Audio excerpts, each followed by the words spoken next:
Eto na mga bossing, pinakaahintay nyo. Inilabas na po ang bagong Suzuki Raider King of Underbone. Ito po yung Pro version, saka yung standard version. Kung saan inilabas na rin po nauna sa Indonesia. At 3 araw lang po nakalipas. Dito sa Pilipinas, inilabas din po. Diyan po naganap yan sa Cavite, Carmona Racetrack. Kung saan dito pinakita ng Suzuki ang 6 na kulay. Yes, 6 na kulay po ang inilabas. Mas madami-dami nilabas dito kaysa sa Indonesian release na 3 kulay lang. So meron 2 kulay para sa Pro version at may 4 na kulay naman para sa Blade Edition. Pero kung gusto mo yung standard na Raider 150 na meron dati na existing na ngayon, nandun pa rin, meron pa rin tayo ngayon. So maganda yan, hindi nila inalis yung dating version ng Raider. Kumbaga nadagdagan lang ng Blade Edition tapos yung Pro version. 2 kulay sa Pro version, meron siyang maroon at kulay apple green yung isa. Doon naman sa Blade Edition, yan po yung may kulay puti, asul, pula at dark gray o black gray combination. Paganda rito sa Philippine market release ng Suzuki Raider, mas marami kang kulay na papagpipilian. Pero yung disenyo, ganon-ganon. Kung ano yung nilabas sa Indonesian market, yun din po ang meron tayo. Kaya expected natin sa mga tindahan, lalabas na rin to. At yan ang inaantayan natin. Yung makita natin ng actual, yung hindi lang natin pinapanood sa mga vlogger, yung video. Kumbaga makikita rin natin ng actual. Mas maganda kasi makita mo ng actual yan, kesa yung parang nakikita mo sa mga pictures lang sa Facebook. Tapos sabi, pangit daw, hindi raw maganda. So makikita natin yan on hand para at least makita natin. Kasi kung titingnan mo yung motor, hindi lang naman sa isang parte ng side ng motor tinitingnan Kumbaga kasi kung yung pinanggalingan ng unang version, yung dati na meron tayo ngayon, pag tinignan mo kasi yun, ang pinakapangit na side lang talaga sa Raider na yun is yung tapalodo niya na sobrang nipis. Pero the rest, kahit tingnan mo siya kahit saang anggulo, maganda siya. So dito kasi sa bago ngayon na Pro, pag tinignan mo siya sa side view, maraming hindi nagugustuhan, pero meron din nagugustuhan. Pero kalimitan sa mga nagko-comment sa social media, mapapansin nyo na talaga priority ang hindi po nagugustuhan dahil nga mukha daw flat na bunggo. So ako, pag tinignan ko, talagang hindi maganda para sa akin. Pero titingnan ko ng actual yan.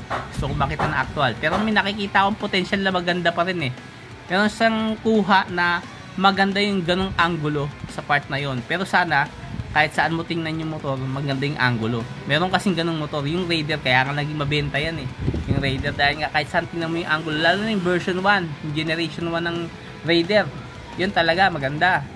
At syempre yung mga gantong Raider, alam nyo naman, for Asian market yan, para sa mga maliliit na tao yan, yung mga matatangkad na tao, medyo alanganin dito magmumukha kang kalabaw no? Sa mga Raider, mga Asian, dito talaga sikat na sikat yung Raider, no? Sumikat yung Raider dahil sa design, hindi po dahil sa specs o kung ano pa man. Saka lang naman natin nalaman yan na mabilis pala yung Raider, pero pinaka-priority talaga ng Pinoy Rider yung disenyo. Dito sa part ng video na to, pinapakita din yung mga pinagdaanan ng Raider, yung Generation 1 papunta sa Generation 2 hanggang sa ngayon, Generation ngayon. Pero hindi na sinama yung part na kung ano yung meron ngayon, no? Kasi parang pag sinama mo siya sa mga generation ng Raider, no? Parang naiba, ba? Parang nagkaroon ng pagka-European style na yung kasing Raider na pinanggalingan nito is Japanese designer talaga yan Tapos engineered ng designer. Engineered ng mga Japanese yan. Iba kasi ang gawaan ng mga Japanese talaga. Kumbaga pag tiningnan mo, meron siyang soul. Kumbaga meron siyang sa design pa lang makikita mo na yung passionate. Very passionate sila sa pag-design ng forma ng motor. Dito sa parang version na ngayon, naging parang chapsuy no? Nagkaroon siya ng concept na parang isa siyang European inspired. Tapos may nagsasabi pa na ginaya daw yung forma ng isang Fury. Magagaling pa nga yung designer ng AI Maraming nag-send sa akin, nag-comment na napakaganda ng design, Pag tinignan mo, maganda, maayos. Kahit sa mga video sa YouTube, makakakita ka ng mga AI design concept ng Raider. Ang gaganda. Tapos lalabas yung ganon, di ba? Ito na lang, final na. Huling video ko na para sa Raider ngayon na hindi ko nagustuhan sa unang tingin. Huling video yung gagawin ko. pupuntahan ko sa casa at titingnan ko ng actual. Doon ko sasabihin kung maganda siya o hindi. Para sa akin lang naman to, bilang isang nagre-review din ng motor at enthusiast dito sa Raider 150, gusto ko siya makita ng actual. Pero sa iba naman na nagugustuhan, wala naman tayo pag-uusap doon. Ito lang naman ay para sa akin lang naman to. Pero kung i-consider mo, okay din. Kung hindi, wala namang problema doon. No?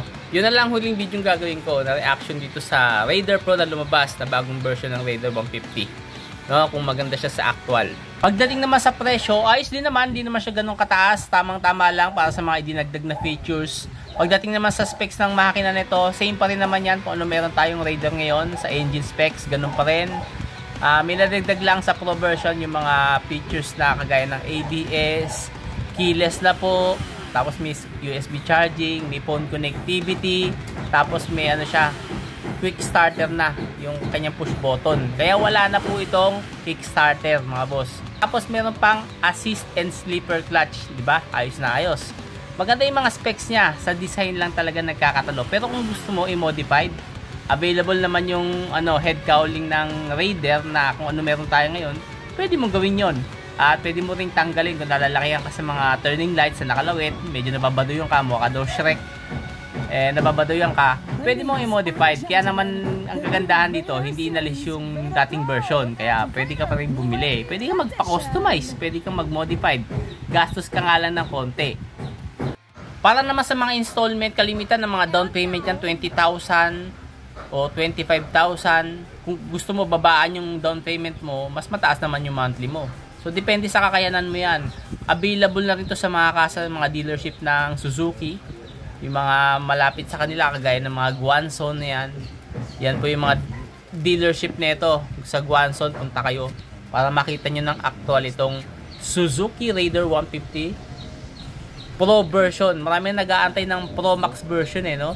So, puntahan nyo muna, tingnan nyo muna ng actual, tapos kayo na mag-decide kung gusto nyo o hindi. Depende po sa taste ng tao talaga to o rider. Pero sa akin, para sa akin lang, hindi ako masyadong nagagandahan. Yun lang.